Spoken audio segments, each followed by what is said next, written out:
Hello everyone, welcome back to my YouTube channel.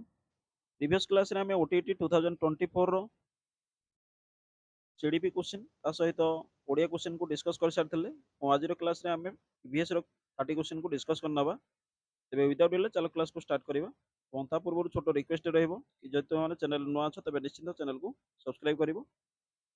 तो प्रथम question देखिनबा कोन थिला OTT 2024 पेपर 1 निम्नोक्त मधुरु केउंटी उद्भिदरे अलिंगी जननर प्रकार को सूचाउ नाही। तो यार सठिक आंसर कौन हम? तो समायन हम यार सठिक आंसर ऑप्शन डी हम। और आंसर सीट तुम जहाँ था से गुड़ाक आम ये डिस्कस करनवा।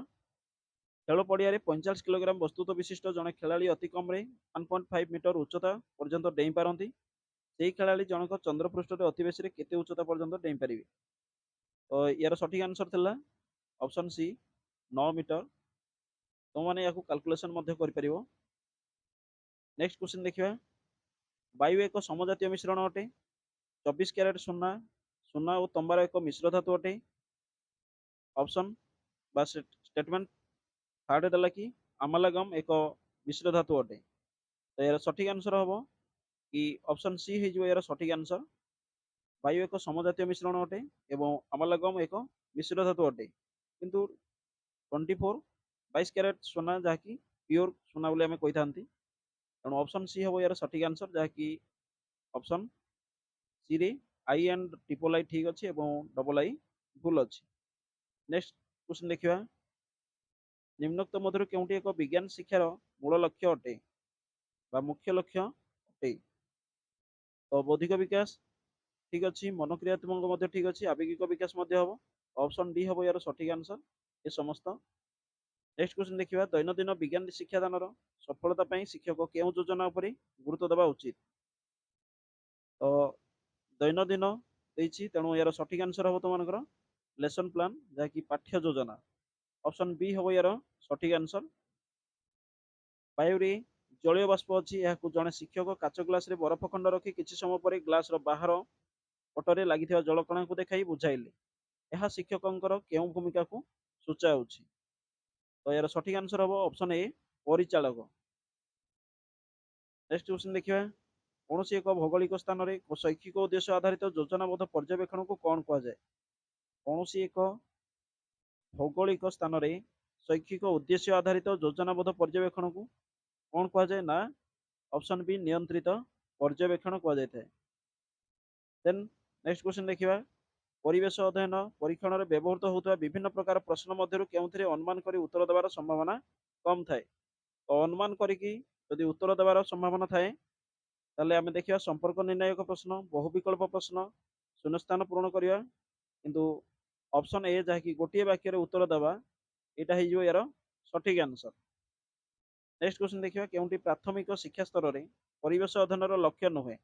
तो ओटीटी क्वेश्चन में बारंबार कही कि जदि नुहे थी क्वेश्चन को भल भाव ऑप्शन को भल भाव रीड कर तार उत्तर निश्चिंत रूपे तुम्हें पाइज। तो प्राथमिक शिक्षा स्तर में परिवेश अध्ययन लक्ष्य नुहे। तो यार सठिक आंसर हम कौन ना प्राकृतिक संपदर बहुल व्यवहार।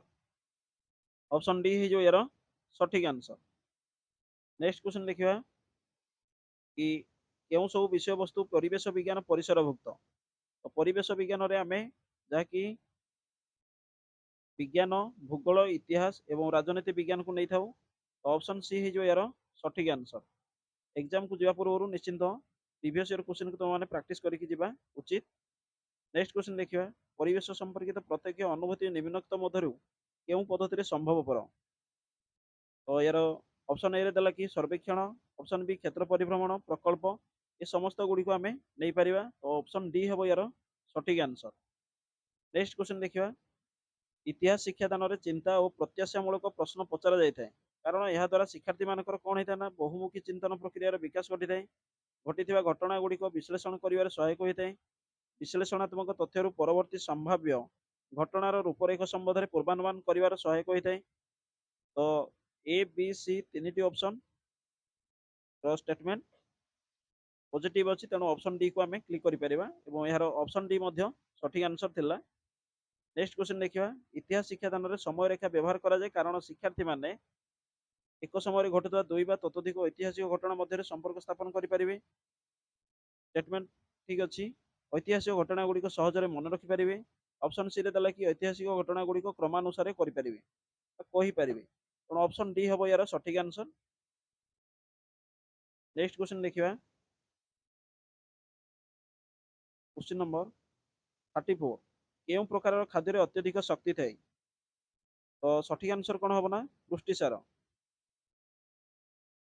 पुष्टिसार एवं ऑप्शन बी मध्य देइथिला स्नेहसार। जो देखिबा यार सठिक आंसर ऑप्शन सी बी हबो। नेक्स्ट क्वेश्चन देखिबा केउं गिरिपथटी पूर्व हिमालय रे अवस्थित। तो सठिक आंसर थिला यार option A Nathula. Next question देखिबा निम्नोक्त केउं अंचल रे दक्षिण पश्चिम मौसुमी वायु द्वारा वृष्टिपात होई न थाए। तो सठिक आंसर यार हबो ऑप्शन बी परमंडल उपकूल। नेक्स्ट क्वेश्चन केउं कृषिजात द्रव्य उत्पादन रे भारत रे स्वाधीनता पर ठारू यथेष्ट उन्नति घटिछि। तो यार सठिक आंसर हबो कप्पा। ऑप्शन बी हबो यार सठिक आंसर। खनि संपर्कित खनिज पदार्थ दृष्टिकोण भिन्न जोड़ीटी को बाछि लेख। तो झरिया कोयला संपूर्ण रूपे ठीक अच्छी।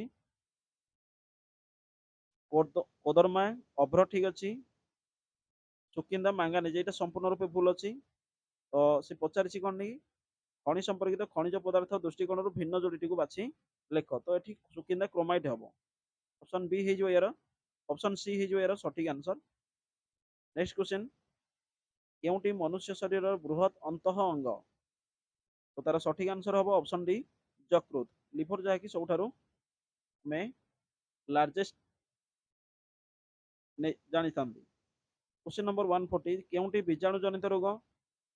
बहुत इजी क्वेश्चन थिला हइजा। ऑप्शन ए हम यार सठिक आंसर। हइजा होची गुटे बीजाणु जनित रोग।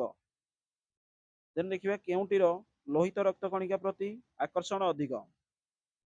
ऑक्सीजन रो अम्लजान नहीं लोहित रक्त कणिका प्रति आकर्षण थाए।